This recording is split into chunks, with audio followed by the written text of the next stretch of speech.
Start करेंगे। हमने पिछली क्लास तक वर्ग 15 के तत्वों को पढ़ा था, उनके नाम, उनके भौतिक गुणधर्म, उनके रासायनिक गुणधर्म और उनमें नाइट्रोजन के महत्वपूर्ण यौगिक जैसे अमोनिया, नाइट्रिक अम्ल के बारे में पढ़ा, फास्फोरस के प्ररूप पढ़े, फास्फीन को पढ़ा, फास्फोरस के ऑक्सीअम्लों को पढ़ा। इस नेक्स्ट क्लास में हम आज वर्ग संख्या 16 को स्टार्ट करें।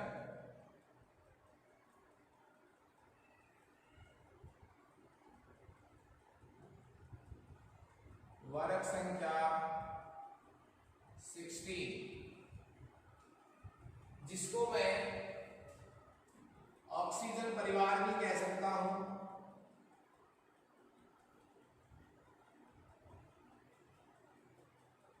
जिसको मैं क्या कह सकता हूं? ऑक्सीजन परिवार।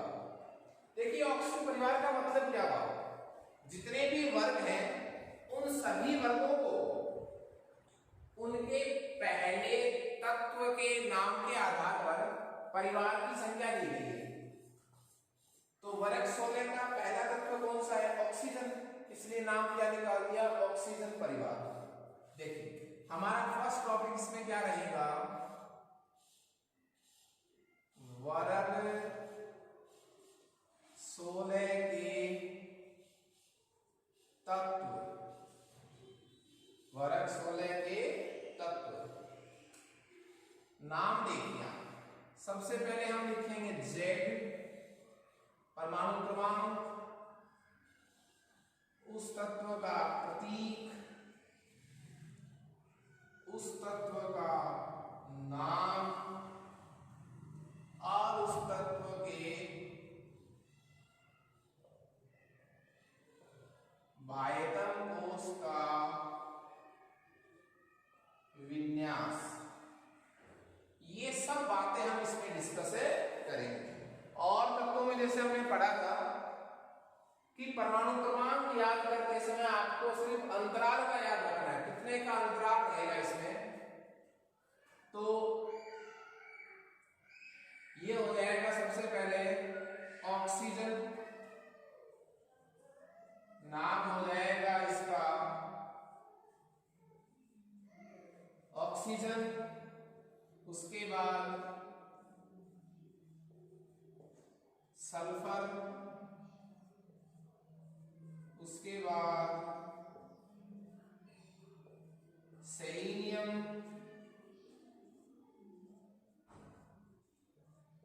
उसके बाद टेलुरियम, इसके बाद पोलोनियम। ऑक्सीजन का परमाणु क्रमांक कितना है? 8 नंबर पर आता है। 5 तत्व है इसलिए अंतराल कितने रखना है? देखिए 8 का अंतराल रहेगा तो सल्फर कितने पर आ जाएगा? 16 पर। फिर 18 का अंतराल तो सेलेनियम कितने पर आ जाएगा? 34 पर। फिर 18 का अंतराल तो टेलुरियम कितने पर आ जाएगा? 52 पर। और उसके बाद 32 का गैप तो पोलोनियम कितने पर आ जाएगा? 84। ये इनके परमाणु क्रमांक हो गए, तत्व का नाम हो गया और इनके प्रतीक हो गए। बाह्यतम कोश का विन्यास देखो, मतलब क्या है? बाह्यतम कोश के विन्यास का मतलब क्या है कि वर्ग 16 के तत्वों के बाह्यतम कोश का विन्यास जो है, सामान्य विन्यास, वो NH2 NP4 होता है। विन्यास का होता है बाह्यतम कोश का NH2 NP4। तो किसकी वैल्यू चेंज होगी? N की। S में 2 इलेक्ट्रॉन रहेंगे कंफर्म, P में कितने इलेक्ट्रॉन रहेंगे? 4। ओके, तो आप एक बार ऑक्सीजन का विन्यास लिखिए। जैसे मैं ऑक्सीजन का विन्यास लिख रहा हूं अच्छी तरह, पूरा विन्यास कितने नंबर पर आता है? 8 पर। तो ये हो जाएगा 1s2 2s2 2p4। आप देखिए बाह्यतम कोश का विन्यास, ये पहला कोश है, ये दूसरे कोश है। तो बाह्यतम कोश का विन्यास क्या हो गया? 2s2 2p4, 2s2 2p4। तो ये 2 जो है वो किसकी वैल्यू है? N की वैल्यू है। तो फिक्स हो गया बायतम कोष का विन्यास क्या है? 2s2 2p4। मैंने टोटल बायतम कोष का विन्यास क्या लिखा है? ns2 np4 ns2 np4। ये मैंने सामान्य बायतम कोष का विन्यास लिख दिया। ओके, जब ऑक्सीजन के बायतम कोष का विन्यास 2s2 2p4 है तो फिर सल्फर के बायतम कोष का विन्यास क्या होगा? n का मान बढ़ जाएगा कितना? 1। तो ये हो जाएगा 3s2 3p4। सेलेनियम में 4s2 4p4 5s2 5p4 6s2 6p4। ये इन सबके बायतम कोष के क्या हो गए? विन्यास। तो हमारा ये फर्स्ट टॉपिक था कि वर्ग 16 के तत्वों के प्रति परमाणु क्रमांक, उनके नाम और उनके बायतम कोष का विन्यास। इसी में हमारा टॉपिक है उपलब्धता, स्रोत, अवेलेबिलिटी, कितनी मात्रा में ये भूप्रकृति पर उपस्थित है। तो देखिए, ऑक्सीजन जो है वो फर्स्ट नंबर पर आता है भूप्रकृति पर। भूप्रकृति पर सर्वाधिक जो मात्रा है वो किसकी है? ऑक्सीजन की। भूप्रकृति का मतलब क्या हुआ? धरातल पर। धरातल पर ऑक्सीजन की मात्रा सर्वाधिक होती है और वो कितनी है? लगभग 46.6%। उसके बाद सिलिकॉन का नंबर आता है। ठीक है, यदि हम वायु की बात करें, वायुमंडल की बात करें, तो ऑक्सीजन की प्रतिशत मात्रा लगभग 20.886 वगैरह, मतलब समथिंग लगभग मैं कितना परसेंट मानूं? 21%। तो वायुमंडल में यह सर्वाधिक मामले में सेकंड नंबर पर आती है और भूप्रकृति पर ऑक्सीजन आती है फर्स्ट नंबर पर। वायुमंडल में कितने नंबर पर आई है सर्वाधिक मामले में? सेकंड नंबर पर। सल्फर जो है वो सल्फेट यौगिकों के रूप में पाया जाता है। सल्फर किस रूप में पाया जाता है? सल्फेट यौगिकों के रूप में। जो सल्फर है वो सामान्यतः किस यौगिकों के रूप में पाया जाता है? सल्फेट यौगिकों के रूप में पाया जाता है। जैसे gypsum, Epsom, zinc plate, PDS, जिसको मैं क्या कह सकता हूं? Galena, zinc sulphide, Epsom MgSO4.7H2, gypsum calcium sulphate .2H2। तो जो सल्फर है वो सामान्यतया सल्फेट यौगिकों के रूप में पाया जाता है। तो मेरे कहने का मतलब ये हुआ। और जो ये पोलोनियम है, जो कौन है?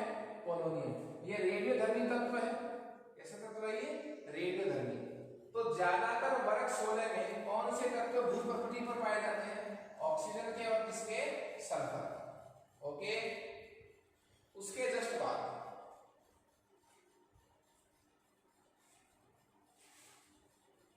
हम वर्ग 16 के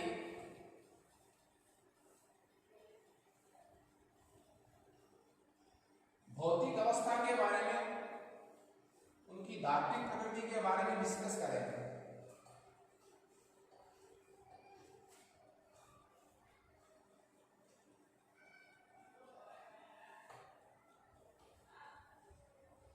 देखिए, नेक्स्ट जो हमारा टॉपिक है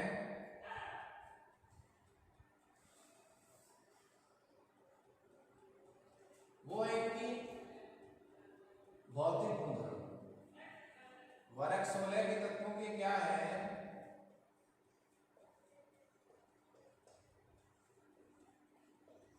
भौतिक गुणधर्म। भौतिक गुणधर्मों में सबसे पहले हम डिस्कस करेंगे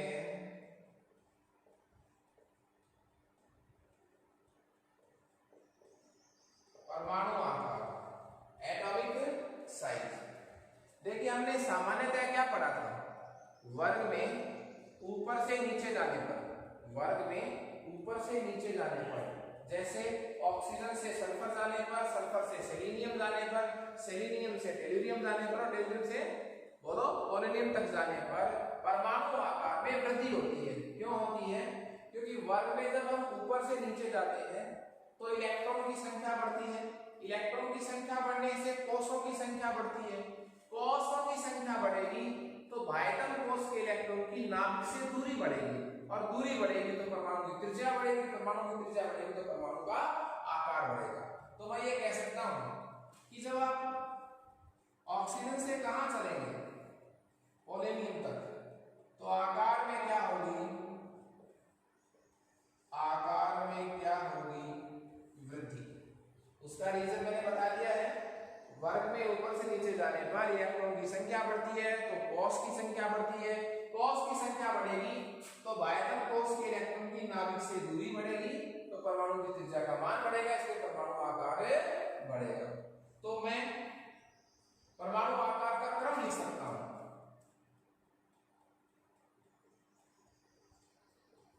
आकार का बढ़ता क्रम क्या आएगा, वर्ग 16 के तत्वों के आकार का बढ़ता क्रम, ऑक्सीजन से बड़ा सल्फर, सल्फर से बड़ा सेलेनियम, सेलेनियम से बड़ा टेल्यूरियम, और टेल्यूरियम से बड़ा पोलोनियम। ओके, ये परमाणु आकार है। तो इसके जस्ट पैरेलल मैं बराबर का टॉपिक पढ़ सकता हूं जो इससे मेल खाता है, और वो है आपका 2 नंबर रहेगा,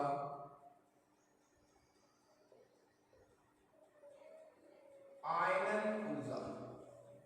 आयनन ऊर्जा, आयन ऊर्जा की क्या परिभाषा होती है? किसी उदासीन गैसीय विलगित परमाणु के बाह्यतम कोष से इलेक्ट्रॉन निकालने के लिए आवश्यक ऊर्जा उस परमाणु की क्या कहलाती है? आयनन ऊर्जा। और आपने एक संबंध पढ़ा होगा कि आयनन ऊर्जा जो है व्युत्क्रमानुपाती होती है किसके? परमाणु आकार के। आयन ऊर्जा जो है वो व्युत्क्रमानुपाती होती है किसके? परमाणु आकार के। ओके, ये जो संबंध मैंने लिखा है, इस संबंध से मैं आयन ऊर्जा को समझा सकता हूं। चूंकि आकार कैसे बढ़ रहा है, ऑक्सीजन से बड़ा सल्फर, सल्फर से बड़ा सेलेनियम, सेलेनियम से बड़ा कौन है? टेल्यूरियम, टेल्यूरियम से बड़ा कौन है? पोलोनियम। तो सबसे बड़ा कौन हुआ? पोलोनियम। इसलिए इलेक्ट्रॉन निकालने के लिए आपको सबसे कम एनर्जी कहां लगानी पड़ेगी? पोलोनियम में। तो इसलिए आयनन ऊर्जा का घटता क्रम, आयन ऊर्जा का कैसा क्रम है? घटता क्रम। तो आयन ऊर्जा का जो घटता क्रम है वो आकार से जस्ट विपरीत हो जाएगा। आकार सबसे बड़ा किसका? पोलोनियम का। तो आयन ऊर्जा सबसे कम किसकी? पोलोनियम की। तो घटता क्रम में क्या हो जाएगा? सबसे ज्यादा आयन ऊर्जा किसकी? बोलिए, ऑक्सीजन। उससे कम सल्फर, उससे कम सेलेनियम, उससे कम टेल्यूरियम, सबसे कम पोलोनियम। तो क्रम क्या हो गया? आकार का जस्ट विपरीत। क्यों? क्योंकि आयनन ऊर्जा जो है इनवर्सली प्रोपोर्शनल होती है किसके? आयनन ऊर्जा इनवर्सली प्रोपोर्शनल होती है किसके? एटॉमिक साइज की। तो ये क्रम मैंने आपको किसका बताया? आयनन ऊर्जा का। यहां मैं आपको एक प्रश्न बता सकता हूं, एक प्रश्न निकल के आ रहा है कि देखिए आकार में छोटे कौन है? वर्ग 15 के तत्व का आकार बड़ा होता है वर्ग 16 के तत्वों का आकार। मेरे कहने का मतलब क्या हुआ? वर्ग 15 के तत्वों का आकार जो कि बड़ा होता है किससे? वर्ग 16 के तत्वों से। मतलब छोटे कौन होते हैं? वर्ग 16 वाले। जब वर्ग 16 के तत्व छोटे हैं तो आयनन ऊर्जा का मान अधिक किसका होना चाहिए? वर्ग 16 का। लेकिन विपरीत प्रश्न क्या है कि वर्ग 16 के तत्व आकार से छोटा होने के बावजूद आयनन ऊर्जा का मान किसका अधिक होता है? वर्ग 15। इसका ये नियम तो फेल हो गया। उसका रीजन क्या देखिए, वर्ग 15 के तत्वों के बाह्यतम कोश का विन्यास देखिए आप, NH2 NP3। वर्ग 16 के तत्वों के बाह्यतम कोश का विन्यास क्या होता है? NH2 NP4। ये दो ही तो विन्यास है। आप देखिए ये कैसा विन्यास है? ये विन्यास है अर्धपूरित स्थायी विन्यास। तो अर्धपूरित स्थायी विन्यास पी में कितने इलेक्ट्रॉन आते हैं? टोटल 6 आते हैं। कितने रखते हैं? आधे 3। तो ये अर्धपूरित कैसा विन्यास है? स्थायी विन्यास है। इसका वर्ग 15 के तत्वों का जो बाह्यतम कोश का विन्यास होता है वो कैसा होता है? अर्धपूरित स्थायी विन्यास। इसमें ऐसा नहीं होता। स्थायी विन्यास से यदि आप इलेक्ट्रॉन निकालेंगे तो आपको एनर्जी क्या लगानी पड़ेगी? ज्यादा। इसलिए प्रश्न क्या हो गया कि वर्ग 15 के तत्वों का आकार वर्ग 16 के तत्वों के आकार से बड़ा होता है, परंतु वर्ग 15 के तत्वों की जो आयन ऊर्जा का मान है वो वर्ग 16 के तत्वों की आयन ऊर्जा के मान से अधिक होता है। उसका रीजन क्या है? क्योंकि वर्ग 15 के तत्वों के बाह्यतम कोश का जो विन्यास होता है वो अर्धपूरित स्थायी विन्यास होता है, और स्थायी विन्यास से इलेक्ट्रॉन निकालने के लिए आपको एनर्जी क्या लगानी पड़ती है? ज्यादा। अब देखिए आप, यदि मुझे एक इलेक्ट्रॉन निकालना इसमें से, वर्ग 15 से मैंने एक इलेक्ट्रॉन निकाल लिया तो विन्यास क्या रह जाएगा? NH2 NP2। एक इलेक्ट्रॉन निकालने के बाद इसमें से निकाला एक इलेक्ट्रॉन NH2 NP3। एक इलेक्ट्रॉन निकालने के बाद अब किसका स्थायी विन्यास हो गया? देखो अब ये तो स्थायी विन्यास रहा नहीं, स्थायी विन्यास किसका हो गया? वर्ग 16 का। इसलिए जब आप दूसरा इलेक्ट्रॉन निकालेंगे तो सर्वाधिक एनर्जी किसको देनी पड़ेगी? वर्ग 16। क्यों? उसका विन्यास कैसा हो गया? स्थायी विन्यास। अब इसका स्थायी नहीं रहा तो इसमें से आसानी से निकल जाएगा। तो कुल मिलाकर प्रश्न का मतलब क्या हुआ? देखिए कुल मिलाकर प्रश्न का मतलब क्या हुआ कि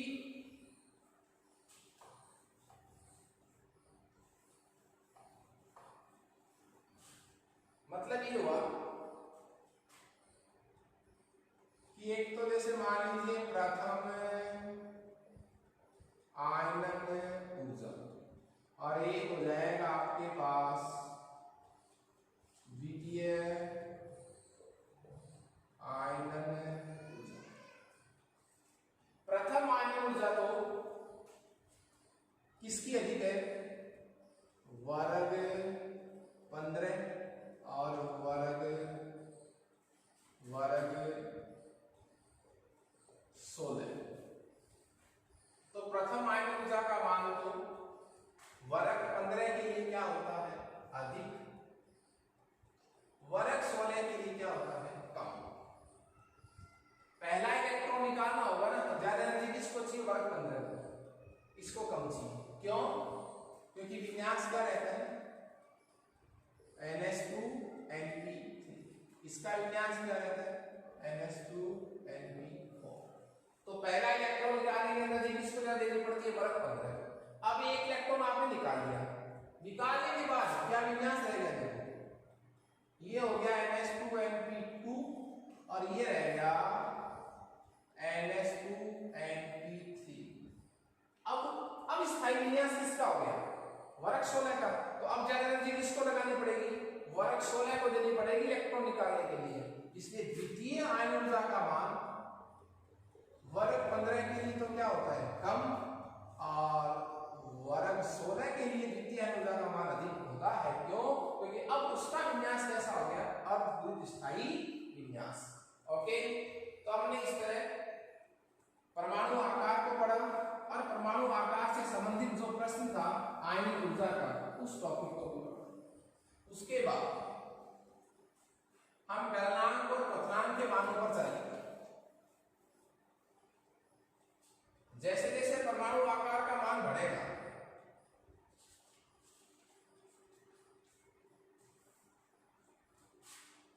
थर्ड नंबर चलेंगे हम गलनांक। जैसे जैसे क्या बढ़ेगा परमाणु आकार,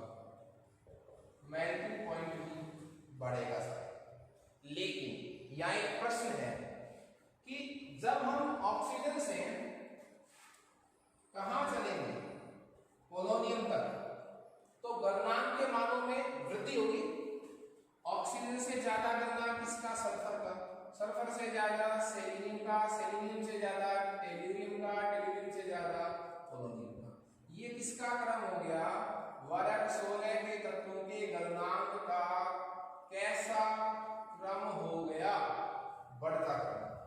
ठीक, ये गलनांक क्या क्या हो गया, बढ़ता क्रम। क्यों, क्योंकि जैसे जैसे परमाणु आकार बढ़ेगा वैसे वैसे गलनांक बढ़ेगा। ओके, लेकिन जब मैं इनकी विद्युत ऋणता को डिस्कस करूंगा, इसको डिस्कस करूंगा इलेक्ट्रोनेगेटिविटी को, तो इलेक्ट्रोनेगेटिविटी जो है वो भी इनवर्स प्रोपोर्शनल होती है साहब, किसके, परमाणु आकार के। कहने का मेरा मतलब क्या हुआ, जैसे जैसे परमाणु आकार बढ़ेगा वैसे वैसे तत्वों की जो विद्युत ऋणता है वो क्या होती जाती है, कम। इसलिए चूंकि आकार का बढ़ता क्रम क्या था, ऑक्सीजन से बड़ा सल्फर, सल्फर से बड़ा सेलेनियम, सेलेनियम से बड़ा टेल्यूरियम, टेल्यूरियम से बड़ा पोलोनियम, इसलिए विद्युत ऋणता का यही क्रम क्या हो जाएगा, घटता। कैसे, ऑक्सीजन से कम विद्युत ऋणता किसकी, सल्फर की, सल्फर से कम विद्युत ऋणता किसकी, सेलेनियम की, सेलेनियम से कम विद्युत ऋणता किसकी, टेल्यूरियम की सबसे कम विद्युत ऋणता किसकी, पोलोनियम। क्यों, क्योंकि परमाणु आकार बड़ा होता है तो विद्युत ऋणता का मान क्या होता है, कम। ओके, मैं आपको भौतिक अवस्था के बारे में थोड़ा सा बता दूं। नंबर 5 जो मैं डिस्कस कर रहा हूं वो कर रहा हूं वर्ग 16 के तत्वों की कैसी अवस्था, भौतिक अवस्था। देखिए, ऑक्सीजन, सल्फर, सेलेनियम, टेल्यूरियम और पोलोनियम। ऑक्सीजन और सल्फर तो क्या है, नॉन मेटल मतलब अधातु। सेलेनियम और टेल्यूरियम क्या है, मेटलॉइड मतलब उपधातु। और पोलोनियम क्या है, बोलिए, धातु। ये बहुत अच्छा प्रश्न है कि आपको इनकी फेज जो है वो ध्यान में होनी चाहिए। पोलोनियम जो है वो आती है रेडियोधर्मी तत्व, इसमें आती है रेडियोधर्मी तत्व। सभी तत्व जो है वो अपरूपता प्रदर्शित करते हैं, सभी तत्व क्या प्रदर्शित करते हैं, अपरूपता। ऑक्सीजन जो है वो एक ऐसा अणु है, द्विपरमाणु अणु। कौन, ऑक्सीजन। ऑक्सीजन तो द्विपरमाणु अणु है, जबकि जितने भी शेष तत्व रह गए, शेष का मतलब वर्ग 16 के शेष तत्व, वो सभी क्या है, वो अष्ट परमाणु सामान्यतया। ठीक है, जैसे सल्फर 8। और आपको पता है इसी वजह से, कौन सी वजह से, कि ऑक्सीजन द्विपरमाणु अणु होता है, सल्फर अष्ट परमाणु अणु होता है। इसी वजह से ऑक्सीजन और सल्फर दोनों क्रमागत सदस्य हैं। ऑक्सीजन के जस्ट बाद कौन आता है, सल्फर आता है। तो जस्ट बाद जब सल्फर आता है तो गलनांक के मानों में अंतर तो होना चाहिए, पर ज्यादा अंतर नहीं होना चाहिए। परंतु ऑक्सीजन से बहुत ज्यादा गलनांक किसका होता है, सल्फर का, जबकि जस्ट उसके कहां बैठा है, नीचे। इसका रीजन क्या है, क्योंकि ऑक्सीजन जो है वो एक ऐसा अणु है द्विपरमाणु, और सल्फर जो है वो एक ऐसा अणु है अष्ट परमाणु, इसलिए उसका गलनांक जो है ऑक्सीजन से क्या होता है, अधिक होता है। ओके, तो हम नेक्स्ट क्लास में वर्ग 16 के तत्वों के रासायनिक गुणों के बारे में पढ़ेंगे। Okay, accident